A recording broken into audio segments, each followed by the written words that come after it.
Hello and welcome to Realeconomy. Right now, the EU is rethinking its rules on public spending, debt and investment that will reshape Europe's economy going forward. The current rules date back to the Maastricht Treaty. Governments must keep their deficits below 3% and their debts below 60% of economic output. Those rules were temporarily put on hold during the pandemic so that governments could spend more. But now, with the economic impact of Russia's war in Ukraine, what does that mean for the fiscal rules? Here's your crash course on what's at stake.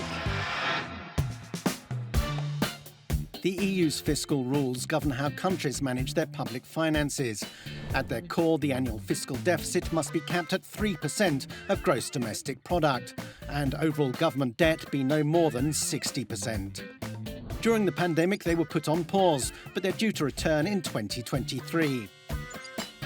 Over the years, the ins and outs of how the rules work have become overly complex.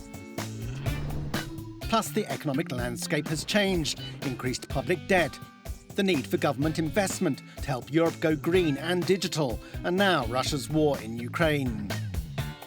The European Commission has published a review of its economic governance framework, along with a consultation with trade unions, academics, central banks, national parliaments and EU finance ministers. And it's due to make recommendations later in 2022.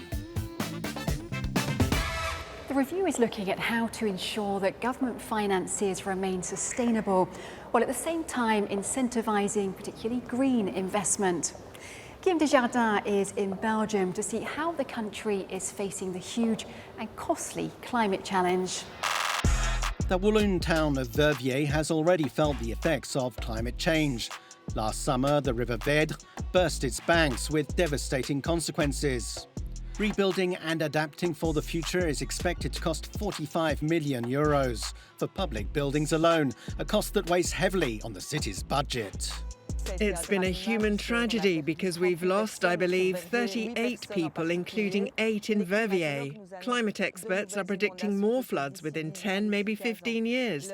They're also talking about heat waves, so we need to rebuild with that in mind. But resilient construction is costly. Our borrowing capacity is limited. We're only allowed to borrow up to €125 per inhabitant. As well as the cost of adapting to live with climate change, investment is also urgently needed to reduce carbon emissions. The European Commission estimates that private and public investments need to increase by €392 billion annually until 2030. One of the key areas for investment is energy production. In the solar sector, we want to go from 165 gigawatt today, that's roughly powering 50 million households in Europe, to 1 terawatt. This is equal to 117 billion of cubic meters of gas. That's almost all the Russian imports. A lot can come from private investments, but obviously also member states need to play a role. Such colossal expenses weigh heavily on member states' budgets, forcing them to make difficult decisions. In Belgium, public debt is already at 111% of GDP. Many are calling for a reform of the public debt ceiling, especially when it comes to investments related to the double transition that the EU has begun, the digital transition and, of course, the climate transition. These rules were suspended in 2020 to help face the COVID-19 crisis. Should they go back to how they were once the crisis is over? This NGO believes they need an update. So the problem is not immediate, but the problem is looming at the door because these rules will be restored again. It is expected that climate change will ultimately affect the productivity of the economy. There can be no debt sustainability if we don't act on climate change now. And, you know, the trade unions say there are no jobs on a dead planet. I would like to say there is no debt sustainability on a dead planet. That's why we need a reform of the EU fiscal rules which constrain public spending. As energy prices soar following sanctions over Russia's invasion of Ukraine, the need to lessen dependency on Russian energy could be an additional push for the EU to reform its fiscal rules. It's here at the European Commission in Brussels that the fiscal rules are being reviewed. And I'm going to be speaking to the Commissioner for Economy, Paolo Gentiloni. Commissioner, welcome to the programme. Thank you. The review on fiscal policy was already due. Then we had the pandemic, a recession, and now Russia's aggression in Ukraine. What does this mean for the fiscal rules? Are we looking at the core rules, 3%, 60%, being rewritten?